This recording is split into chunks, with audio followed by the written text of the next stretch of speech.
At this time, it is my pleasure to introduce to you your next featured speaker. He is from Dallas, Texas. He is a man who, we have a Dallas, Texas resident here. Welcome, sir. Two of them, okay.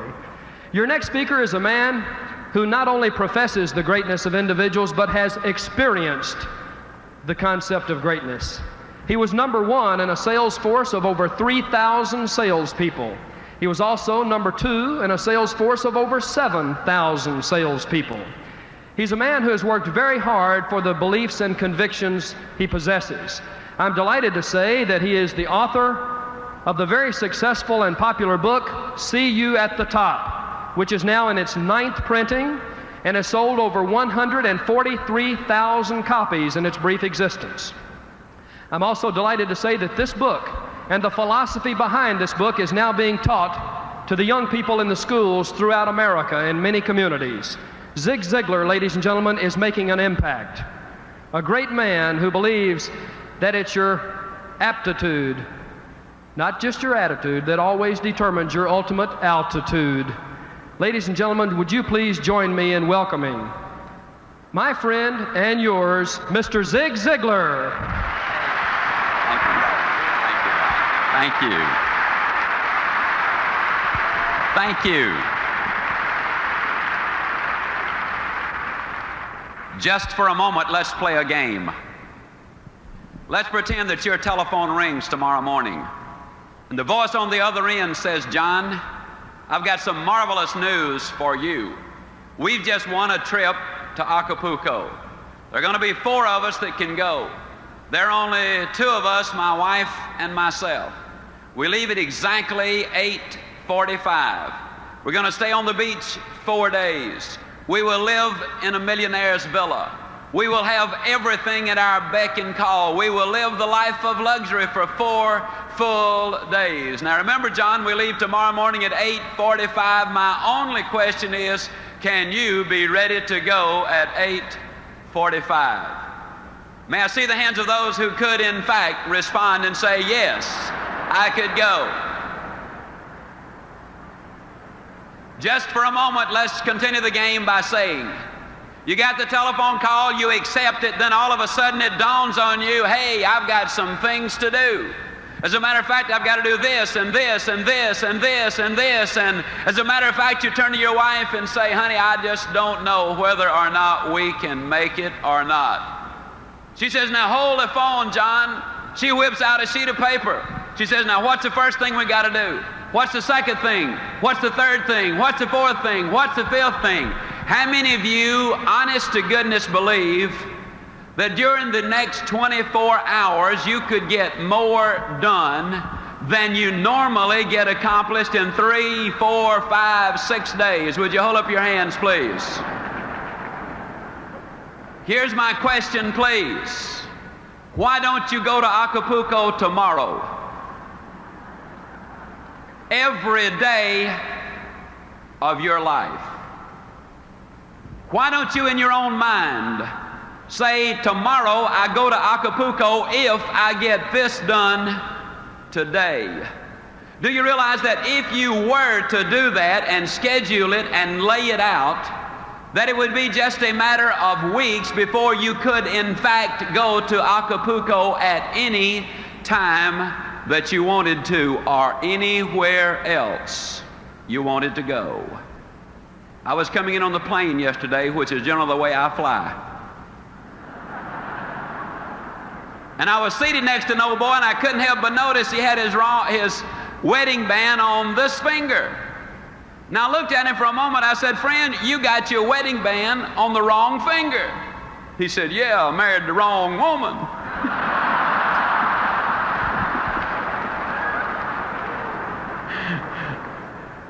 I don't know whether he did or not, but I am completely persuaded that most people have the erroneous idea about what it takes to be successful, and then about what success is, and about what life is. And I would like to, during these next few minutes, climb down right inside of your mind. I'd like to climb down in your emotions. I'm going to motivate you. I'm going to say some things to you that are going to have an impact, and you will, in fact, not be the same when you get up from your seats at the end of this evening. On your trip to Acapulco, there were several things involved. First of all, you had a very specific goal. Second, you had a time limit. And third, you listed the obstacles, the things you had to do in order to get the trip to Acapulco. I'm going to talk to you tonight about goals. There are four basic reasons why people do not have goals. Number one, they have not been sold. Now, friends, I'm flat going to sell you on why you got to have them. I didn't say I wanted to. I didn't say I was going to try to. Didn't say I hope to. I flat said I'm going to sell you on why you must have them. The second reason a lot of people don't have goals is they do not know how to set those goals.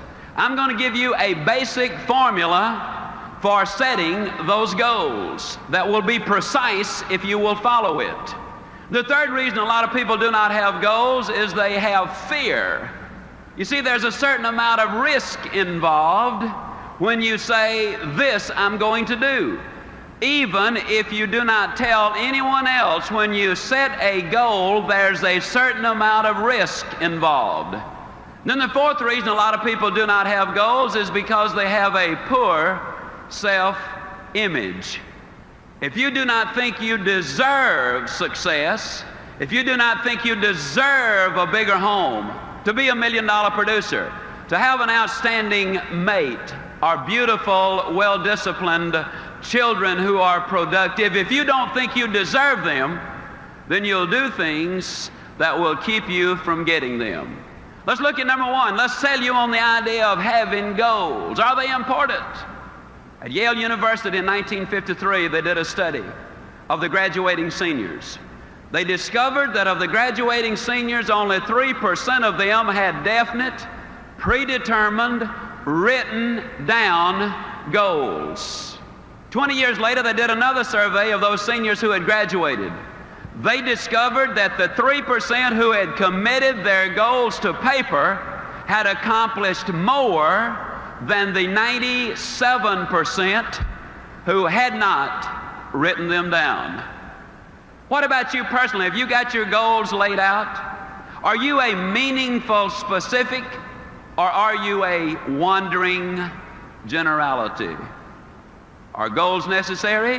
I'm going to say emphatically yes. Can you imagine the chairman of the board, General Motors, and somebody comes to him and says, how did you get to be chairman of the board, General Motors? Do you really believe he said, well, I just showed up for work, and they started promoting me, and first thing, here you know, here I am, chairman of the board, General Motors. No, I think you know that that is not the way that it happened.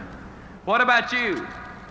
Are you a wandering generality, or are you a meaningful specific? How many of you are in the world of selling? Would you mind holding up your hands, please? One of the major problems we have in the world of selling, a lot of times the salesperson is out selling. And although they're out there physically, what they're saying mentally is, I need to be home with the family. And then when they're home with the family, physically, they're saying mentally, I ought to be out in the field selling. And so when they're out in the field, they're really back at home. And when they're back at home, they're really out in the field, and they ain't never nowhere.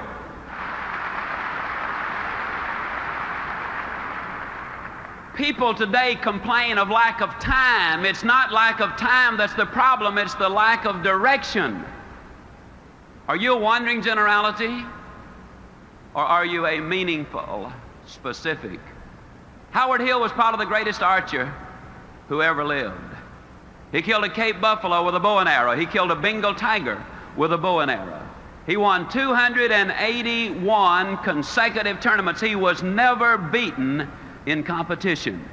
As a youngster, I have seen Howard Hill in newsreels from 50 feet draw dead aim and split the center of that bullseye perfectly in the center. And yet he could take the next arrow and literally split the first one. An amazing demonstration of skill. And yet I'm going to look at you dead center and say to you, I could spend 20 minutes with you And at the end of that 20 minutes, Dick, I could have any man in this audience or any woman in this audience hitting the bullseye more consistently than Howard Hill could have on the best day he ever had, provided we blindfolded Howard Hill and turned him around so he would not know which direction he was facing. And you rather obviously laugh and say, Ziglar, that's silly. Of course. How could a man hit a target he could not see? That's a pretty good question. Here's another one. How can you hit a target you do not have? Have you got one? Are you a wandering generality, or are you a meaningful specific? Are you going to work tomorrow because that's what you did yesterday?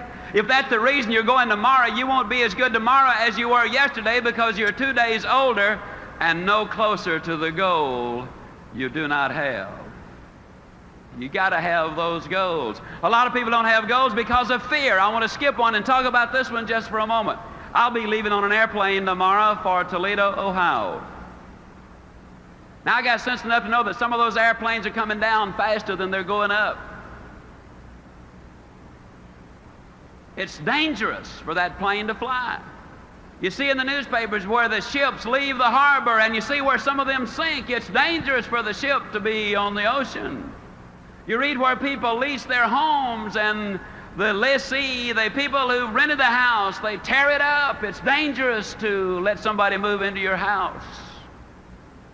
And yet the engineers tell me that it's more dangerous for that plane to stay on the ground, that it will rust out faster than it will wear out up into the heavens.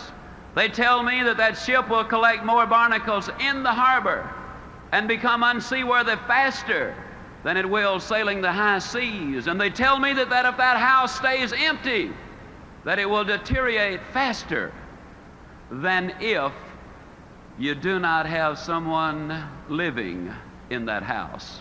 Besides, planes are built for flying. Ships are built for sailing. Houses are built for living. And man, too, was built for purpose. He was designed for accomplishment. He's engineered for success. He's endowed with the seeds of greatness. And the greatest danger we as human beings have is when we do not do anything at all. Stop 100 young men, age 25, on any street, USA.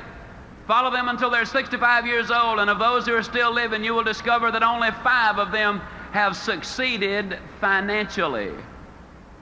It's almost as if they had set out in life to fail. But I also believe one of the reasons is most people don't understand this thing called money. See, I think it's all right to have money as one of your goals. Occasionally I speak to people and they say, well, I don't want to make a lot of money. You know, I believe a man or a woman that would say that would lie about other things too. A lot of people don't have it because they don't understand it. They talk about cold, hard cash. And it's neither cold nor hard. It's soft and warm. Feels good. Beautifully colored. Not once has that redhead of mine over here ever said to me, wait a minute, honey, I got to go change clothes because what I'm wearing won't go with what you're carrying. As a matter of fact, it goes beautifully with it. Every once in a while, I'll have some of my Christian friends. They'll adjust their halos and say, Zig, how do you reconcile all of that talk about money with Christianity? And I say, it's easy. I believe God made the diamonds for His crowd, not Satan's bunch.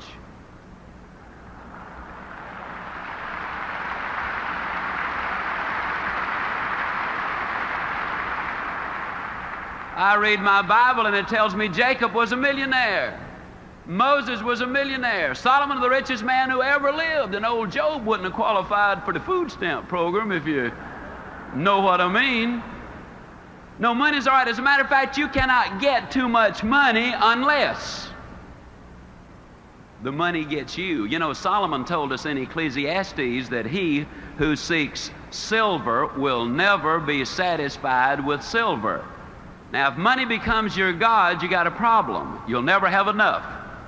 We know that's true because in the last 2 years, 5 billionaires have died. Down in Dallas, somebody said, I wonder how much money Howard Hughes really left. And somebody else said he left it all.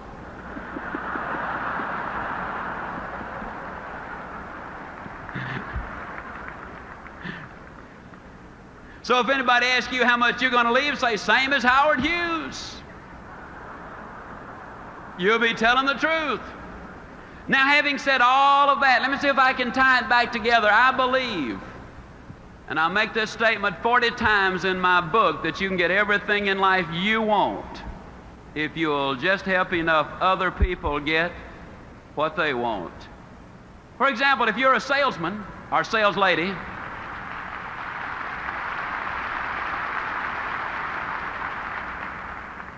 if you're selling a product that solves a problem, then you're helping someone else get what they want, which is the solution to the problem, so you get what you want and what you deserve.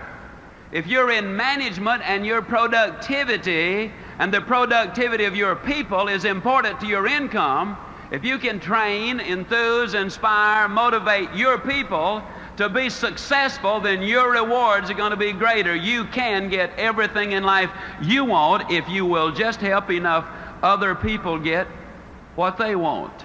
See, we can get what we want if we can give you some thoughts or some ideas or some motivation or some stimulation. If we can, in fact, leave you something so that when you go home tonight, you will be a better man or a better woman or a better boy or a better girl, then you will be more successful tomorrow.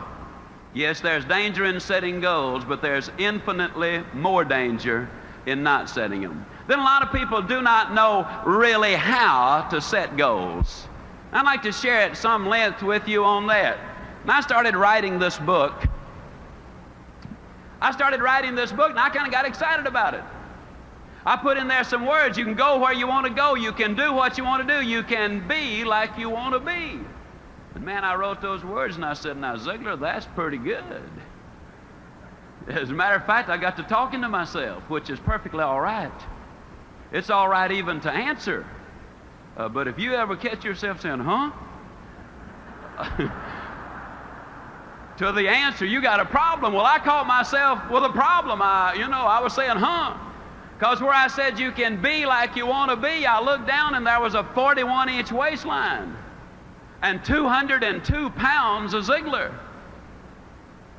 And the thought occurred to me that one of these days that I might bump into some of you, and I could just imagine this conversation taking place. I could imagine you saying, Ziglar, you believe that stuff you write?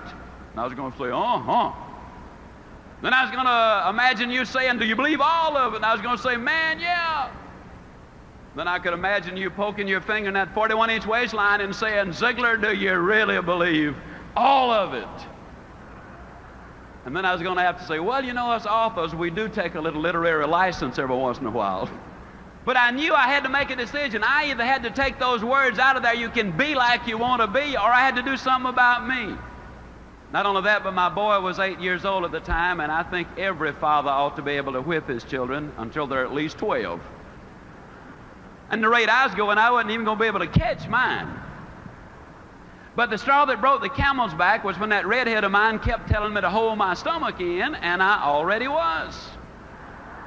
So I went down to Cooper's clinic. Now, Cooper is the guy who wrote the book Aerobics. When you see somebody out jogging, you can rest assured that's Kenneth Cooper who had an influence on them. Well, it's a 5.5-hour examination. First thing they did was took 2 quarts of my blood. Well, it looked like 2 quarts. They filled so many vials, I thought they were opening a branch of the blood bank right there. Then they dunked me in a tank of water 3 times. And the purpose was to determine the percentage of body fat that I had. When I got through, they told me that I was 23 9/10% pure lard. Then they put me on a treadmill, and on the treadmill, the longer you can walk, the better your physical condition, and the worst possible condition was horrible. Well, I was determined to get out of horrible into just awful. And I made it by 4 seconds. When it was all over, the young doctor, Dr. Martin, skinny young doctor, runs in the Boston Marathon, does the good things, called me in, big smile on his face, optimistic, a real PMA advocate, probably reads Success Unlimited on top of it. Called me in and with a big old smile, he said, Mr. Ziglar, we've got marvelous news for you. We run these figures through the computer, and according to our computer, and we know it's right, you, sir, are not overweight. However, he said, according to the computer, you are exactly 5 1/2 inches too short.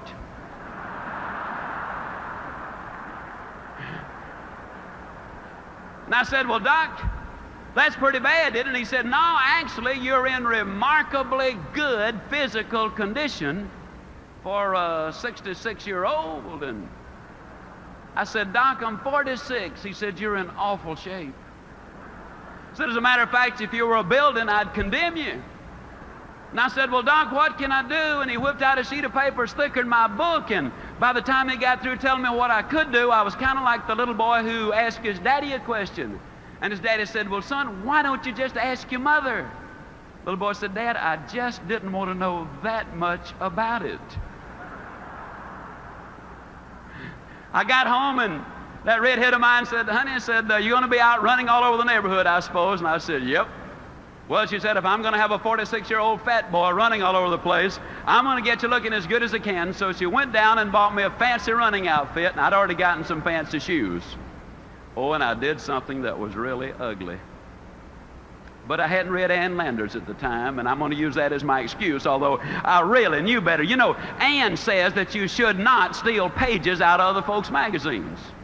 Well, there was a page in one of the doctor's magazines advertising jockey shorts. Now, I don't know if you folks in Minneapolis read the jockey short ads or not. But if you don't, the next time you see one, you should at least look at the picture. You'll find out in a hurry, they don't put jockey shorts on fat boys.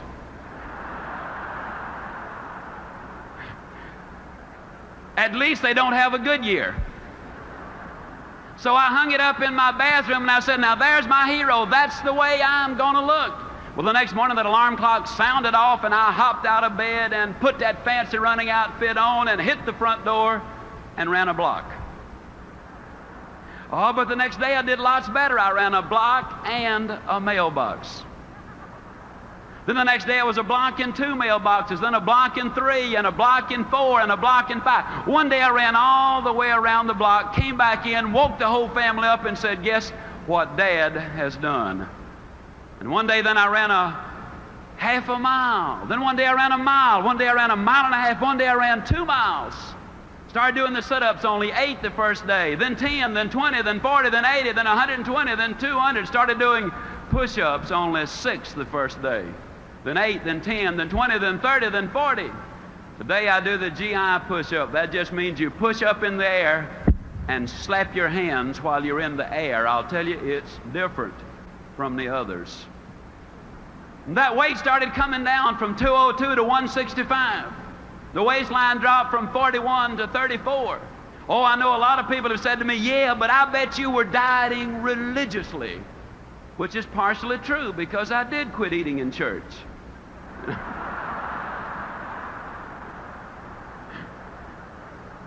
Now, please understand, I am not here to try to talk you onto going on a diet. I'm here to talk to you about goals. As a matter of fact, I talk about it as much as I do because it involves every single principle of goal setting. First of all, ladies and gentlemen, my credibility was at stake. You see, if I'm going to write in my book, you can be like you want to be. If I'm going to stand up in front of you and say, you can be like you want to be, and I come waddling out at 2:02, there goes credibility.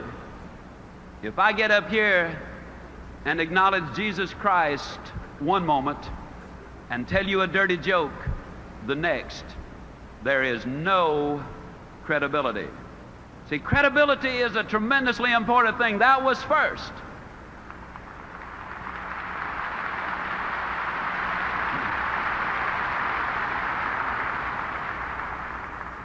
And the second thing, that was my goal. You can't reach somebody else's goal. That's the reason I say don't let me talk you into going on a diet. That's serious business. If you want to lose weight, you start by going to your skinny doctor for a thorough examination. Now, if he's not skinny, swap doctors. See, there's something missing from a credibility point of view when a fat doctor tells you you ought to lose weight. Get you a skinny doctor and a thorough examination. That goal was mine. You cannot reach somebody else's goal. The third thing about that goal was the fact that it involved a big goal. If you're one for writing down phrases, please write this one down. You see, in order for a goal to be effective, it must affect change. And if it doesn't affect change, then the probability of you reaching the goal are pretty slim. 37 pounds made a difference in me. I run into old friends all the time and they say, hey, you've lost some weight. There's a difference. In order for it to be effective, it's got to be big, because it's the big goal that creates excitement. It forces you to reach in and utilize that which is there. And the next thing about the goal, although as a practical matter it was an intermediate goal, I'm going to use it for illustrative purposes as a long-range one. When I wrote this book, I was convinced it would sell. I sent it to 3 publishers. They were convinced it would not sell. They wrote me back and said, we don't think it'll sell. Now, when it got to the 4th printing, they wrote me again and said, hey, you know, we think that thing's going to sell. But at first they said no. I believed that it would. I believed also, ladies and gentlemen, that it would sell well. I was enthusiastic about it. I did a lot of work on it. So I decided I was going to go ahead and print the book myself. Now, most authors who print their own book, they generally print 1,000 copies, maybe 2,000, in rare cases 5,000. But I believe the next point about a goal is tremendously important. I believe you've got to have commitment. And I made that commitment. I ordered 25,000 copies for that initial printing. Now, can you imagine me with 25,000 copies in my warehouse saying that I weighed 165 pounds? Because you see, the first thing I wrote in the book was that I weighed 165 pounds, that I had a 34-inch waistline, and the day I wrote that, I weighed 202 pounds. Can you imagine me stuck with a warehouse full of books saying I weighed 165, and I come waddling out and saying, it works? I'd made a commitment. You got to have those long-range goals. And the rule is a simple one. You go as far as you can see. And when you get there, you'll always be able to see further. The doctor told me I had to lose 37 pounds. Now that was specific. See, that's another point about goals. It's got to be specific. You can take the hottest day the world has ever seen. Take the most powerful magnifying glass you can buy in any store. Hold that magnifying glass over a pile of newspaper clippings on that hottest day, and you'll never start a fire if you keep the glass moving. But the moment you hold it still, you harness the power of the sun, you multiply it through the glass, and boom, you've got a fire. You cannot make it as a wandering generality. You've got to have a very specific target. 37 pounds was a very specific target. My target date was 10 months down the road. So I looked at the 37 pounds divided by 10. It came out 3 7/10 pounds. Boy, I got excited. 3 7/10 pounds a month, why, anybody can do that. It's easy. As a matter of fact, I was so convinced that I could lose 3 7/10 pounds in a month that I didn't even bother to get started the first 28 days.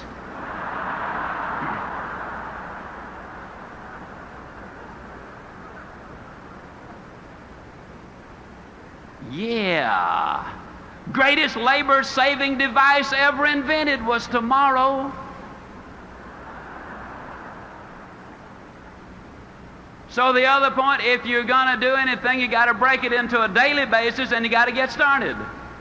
Now, I was raised down in a small town in Mississippi.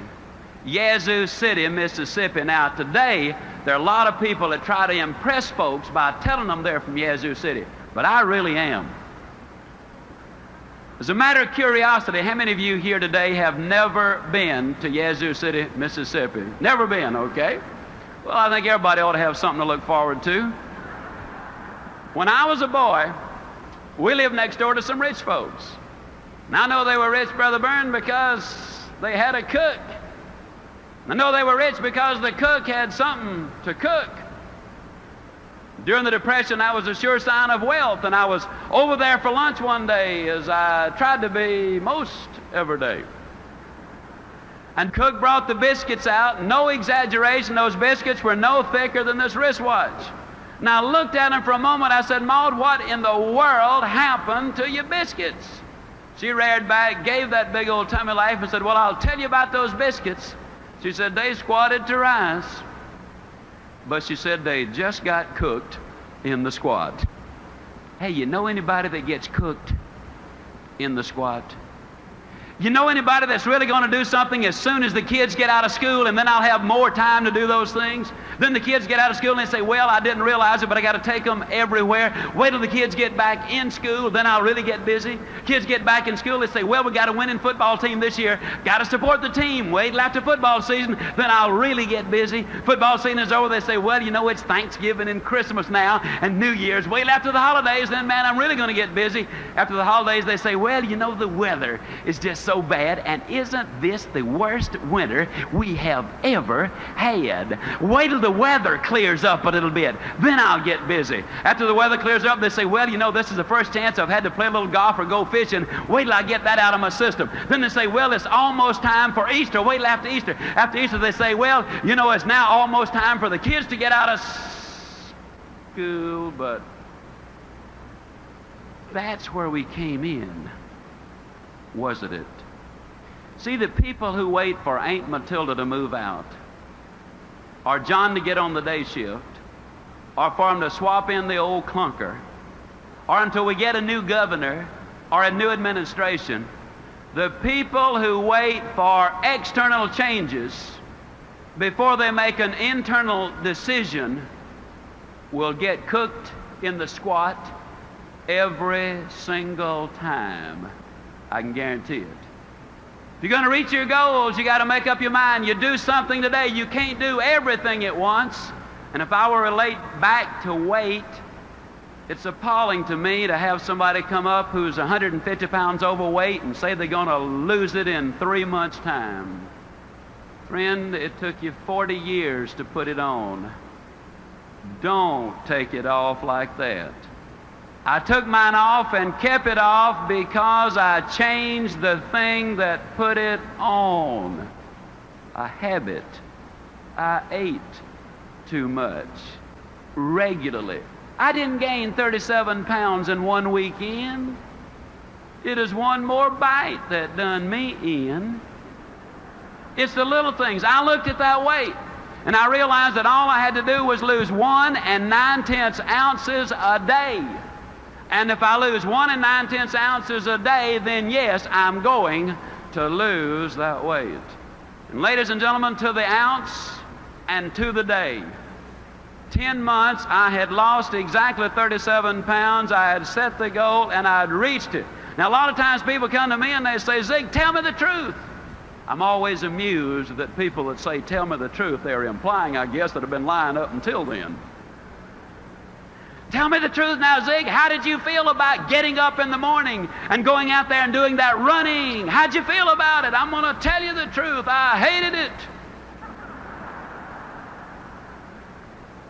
Man, that alarm clock would sound off, you know, and I'd lay there for a minute and I'd think to myself, Ziglar, what's a 46-year-old fat boy like you doing getting up running all over the neighborhood?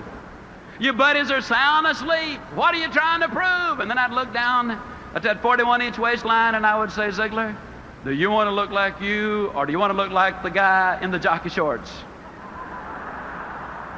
Well, I didn't want to look like me. No way. So I'd get out of bed. But just because I was running, that didn't mean I had to like it. Man, I'd get out there and run. I don't know what I'm trying to do. acting like a teenager, and everybody else is sound asleep, and here I am doing a fool thing like this. That's crazy, you know, and off I'd go. And don't you think for 1 minute I didn't tell everybody about it either. Friends, relatives, strangers, everybody I came in contact with, I'd tell them about that enormous sacrifice I was making. Listen, at one time in my life, I could get up and make you a speech, and I could put a strain in my voice and a pained expression on my face, and I could say, friends, you got to pay the price.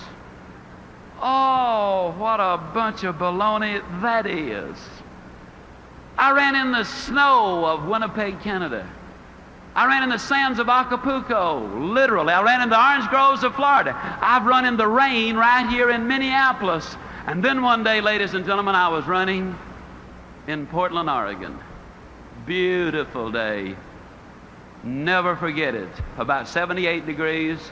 I was on Portland State University campus. And it was about 12:30 or 1 o'clock. I was scheduled to speak, I believe, at 4 o'clock. And I was out running, and as I was running on that campus, I looked around. Some of the kids were laying on blankets reading, some were studying, some were courting, some were just relaxing. And here comes old Ziglar running by them, you know. Sweat running down my back, sweat running down my legs, you know. And for the first time that day, it dawned on me that I was not paying a price. For the first time that day, ladies and gentlemen, it dawned on me that I was having the time of my life. It dawned on me that I was enjoying every single step that I was taking. Today at age 50, I can run 2 miles faster than 98% of the college kids of America. I'm stronger than I was a quarter of a century ago. I can do things that I could not have dreamed of doing just a few years ago. I contend that you do not pay the price for good health. You thoroughly enjoy the price. You pay the price.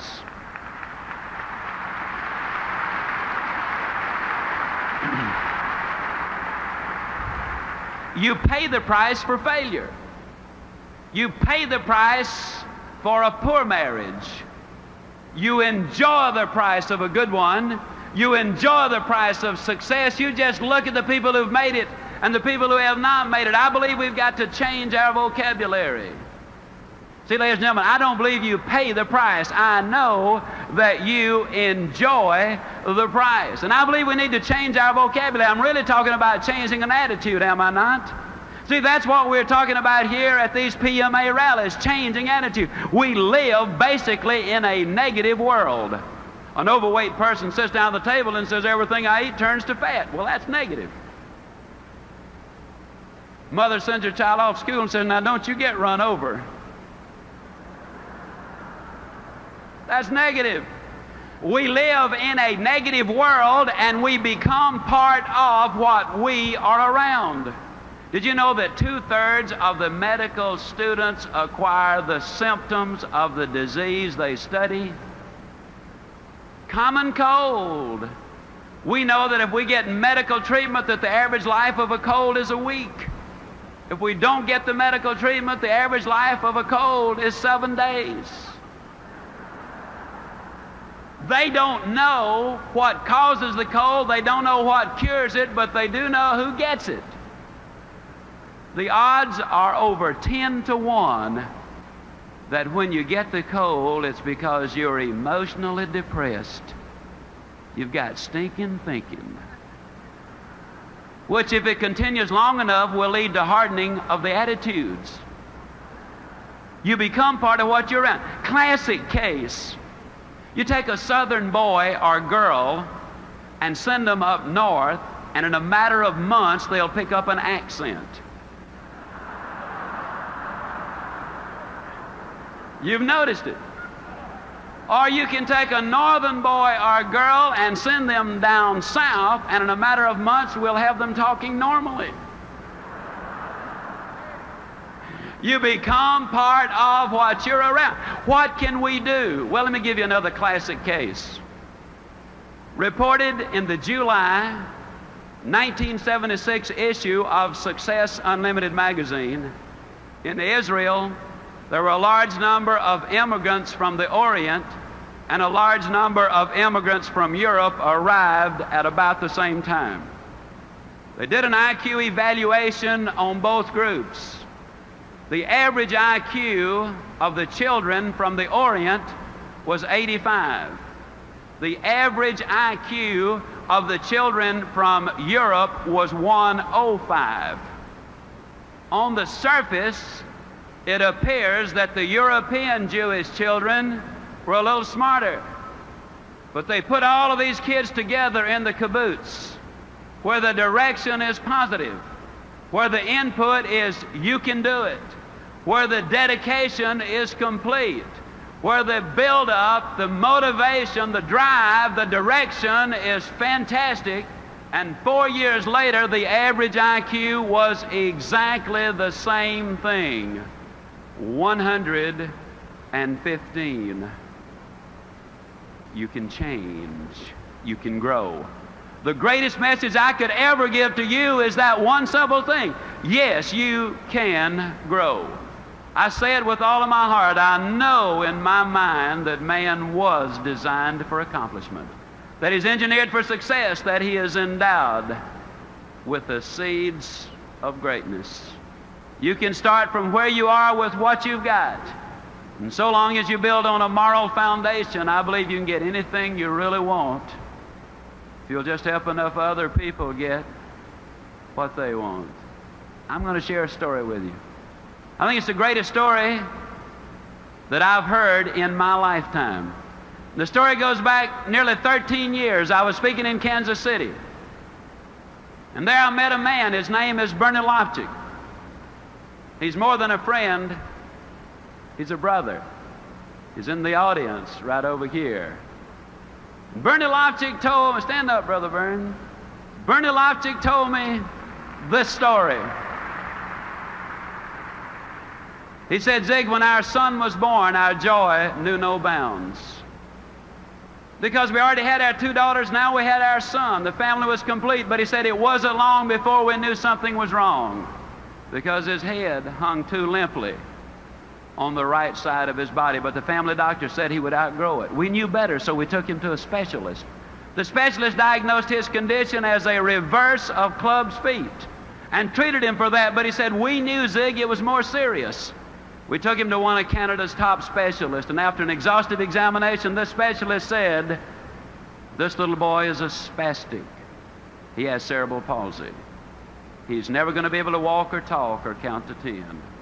I'm going to suggest that you put him in an institution for his own good and for the good of the, quote, normal members of the family. Brother Byrne looked at me and he said, you know, Zig, I'm not a buyer, I'm a seller. I could not buy the idea that my son was going to grow up being a vegetable, so we took him to another doctor who told us the same thing. And then another and another and yet another and another until 30 doctors said there is no hope. Then they heard of a Dr. Pearlstein down in Chicago.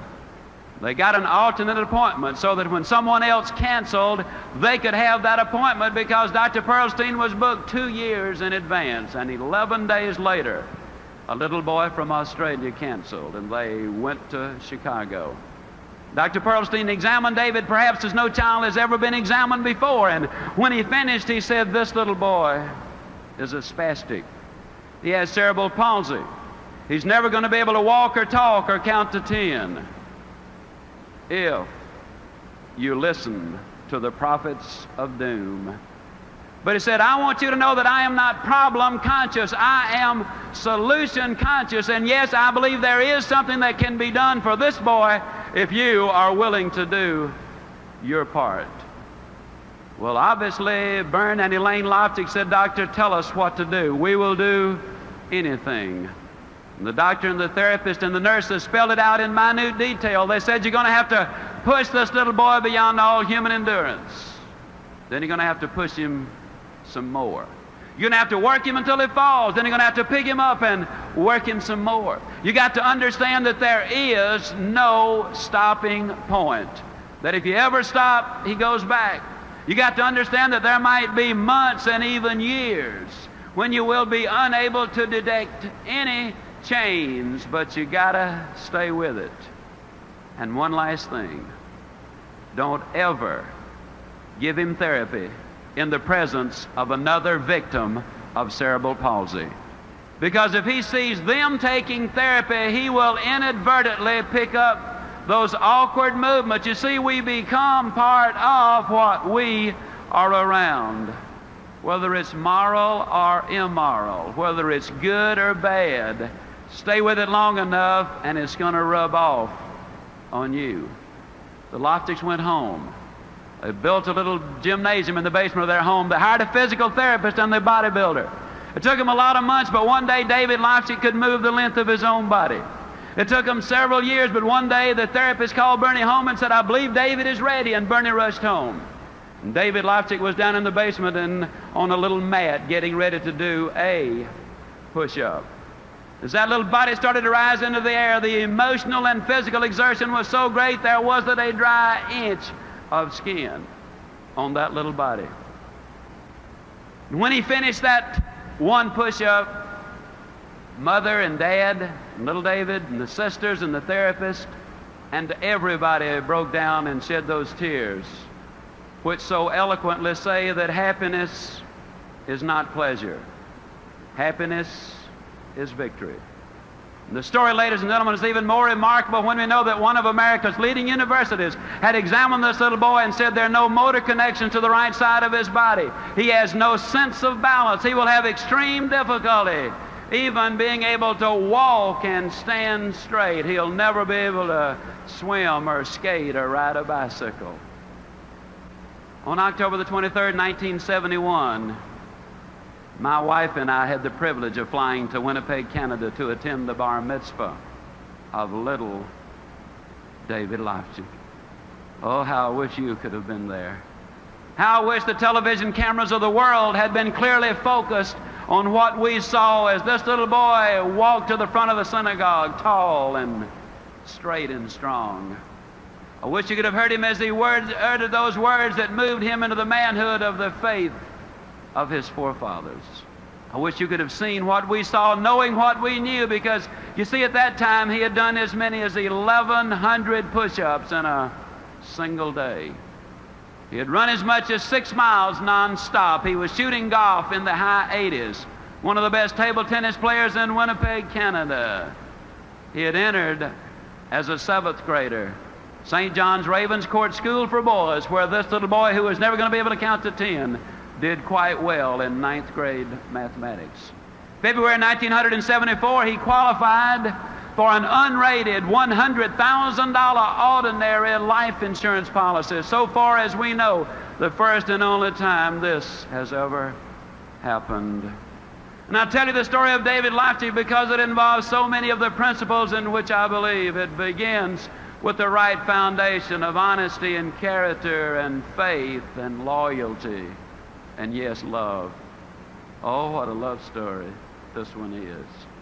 You see, every night this little boy used to have to put his braces on, and every night he would say, "Dad, do we have to put them on tonight?" Or, "Mom, can't we just leave them off tonight?" Or, "Do we have to put them so tight?" And you mothers and fathers know what I speak of when you have a little boy with tears running down his cheeks, pleading, "Don't put them on tonight." But because they did love him so much, they did not listen to the tears of the moment because they wanted to see the laughter of a lifetime. And that, ladies and gentlemen, really what love is all about, because you see, so many of us as parents are reluctant to do for the child what is best for the child because we fear that child then might withhold his love from us, not knowing that over the long haul, the best way to guarantee his love is to demonstrate ours by acting in his best interest. I tell the story of David Loftic because it involves so many of the principles in which I believe. They had a beautiful relationship with others. The doctors and the nurses, you see, they all had a part. The therapists all had a part. You don't climb the high mountain by yourself. It is in conjunction with others that we really accomplish the major things in life. That's why I like to tell the story of David Leipzig, because it's a story of cooperation. I tell the story because it's a story of goals, of big goals, of lifetime goals, of monthly goals, weekly goals, hourly goals even, ladies and gentlemen.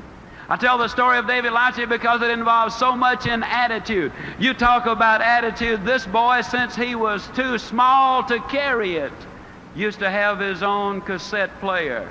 And every day that little mind was fed with the good, the clean, the pure, the powerful, the positive messages over and over and over. You can do it, son. You can do it. See, we live in such a negative world that unless we deliberately read the good books daily, unless we deliberately, regularly feed our minds with those motivational recordings that in essence remind us over and over in a negative world that we ourselves can be positive if we have the positive input. And yes, I tell the story of David Leipzig because I believe it has so much to do with one of those things that so many times we as individuals have a tendency to overlook. It's a matter of curiosity, and I'm almost through. Of course, you know, when us Baptists say finally, that don't necessarily mean immediately. That just means we're getting close. But I tell the story of David because it emphasizes so many of the things in which I believe. I'm just curious, how many of you had already noticed this chrome-plated pump sitting here on the... That's amazing. You know, I've noticed something. When I get aboard an aircraft with this pump, almost without exception, I'm the only passenger that's got one. And so I've got to assume by that they must be getting scarce. I believe this. I believe that this pump is going to sum up what I want to say about life and what I want to say about David Leipzig. Got a couple of good friends down in South Alabama. Their names are Bernard Haygood and Jimmy Glenn. They were out riding through the South Alabama foothills one day and they got a little bit thirsty. They pulled behind this old abandoned farmhouse. Bernard was driving, he hopped out, he ran over to this old pump, and he grabbed the handle and he started the pump. Now, just as a matter of curiosity, how many of you good folks up here in the big city have ever used one of these old water pumps? Hey, that's fantastic. Okay. Well, it was hot. It was August.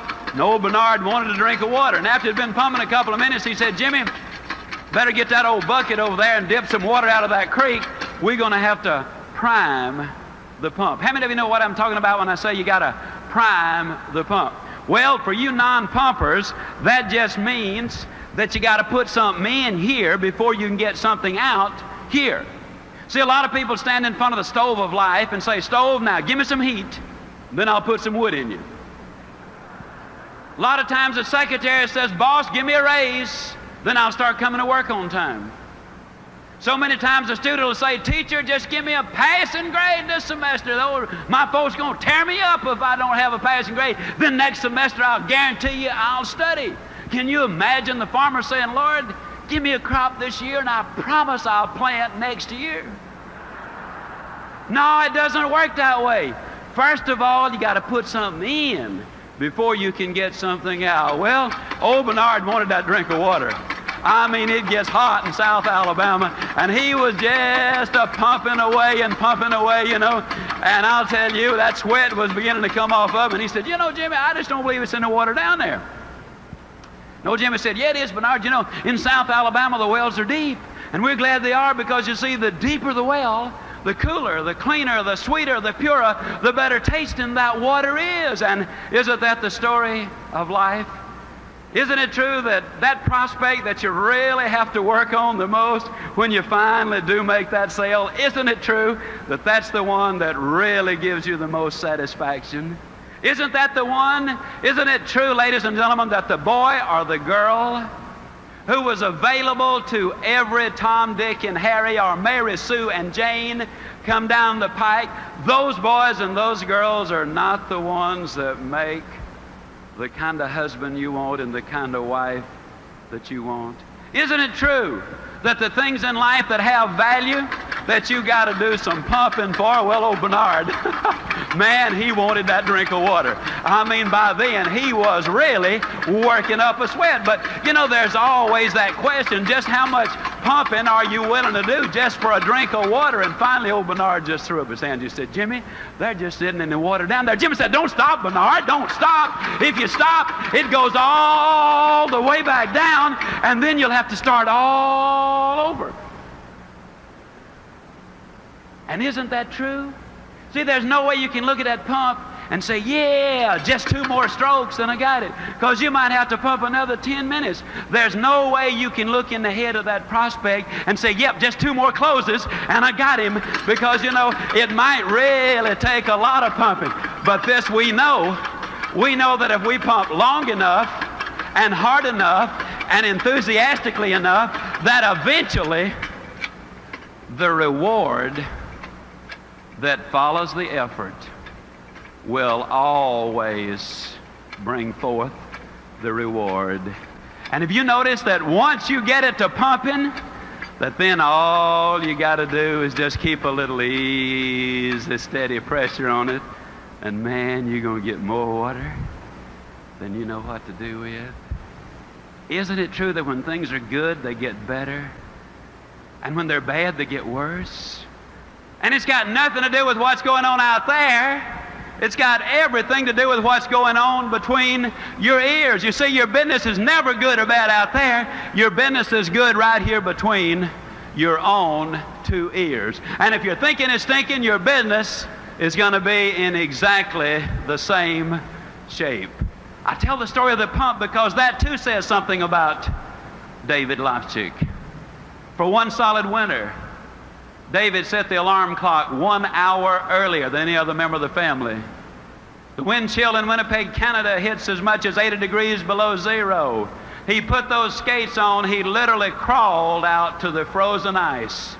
And it took him 1 solid winter to learn how to stand up. Later, he skated on the neighborhood hockey team. And I tell the story, ladies and gentlemen, because you see, it wasn't easy. But I think if you were to talk to David Lofchick today, he would tell you that you do not pay the price for good health. You enjoy that price. Now, I tell you the story because you see, there today is a sequel to the story. I was speaking out in Amarillo. A young couple seated down on the front row were visibly moved with the story, and they came to me, and they got the address of the doctor who had taken Dr. Pearlstein's place on his death. And they went to Chicago, and this doctor examined their little girl, whom they said had cerebral palsy. And the little girl was about 18 months old. And this doctor examined their little baby girl very carefully, and he said, this little girl does not have cerebral palsy. It was a misdiagnosis. She was simply born prematurely. She has all of the symptoms today of cerebral palsy because you have been treating her for the disease, and she now has acquired all the symptoms. They started treating her as a normal child, beautiful and happy and moving well today. Oh, you become part of what you're around. The way we treat people gets to be so tremendously important. You know, folks, I've had so many people to be so nice to me in my lifetime. I know that for the first 2.5 years I was almost a complete failure. A man named P.C. Merrill came along and said, in essence, you can do it. And he made me believe it. And before the year was over, I was number 2 out of over 7,000 salespeople. My whole life changed because a man said to me, you can do it. Oh, I wish I could look you in your own eyes dead center and say, you can do it. Because you can. I'm just convinced that God wants you to make it. Believe in you because you're unique. There have been over 10 billion people to live on the face of this earth. There's never been another you. Believe in your fellow human being. Believe in what you're doing, the company you represent, the product you sell if you're a salesperson. Believe in our great country. It's the greatest land on the face of this earth, and of infinitely more importance than anything I or any other speaker who will ever address you will ever say. Believe in Almighty God. Because if you do, I'm going to close not by wishing you a good day. I'm going to close by guaranteeing you a good forever. And I truly will see you at the top. Thank you, and God bless you.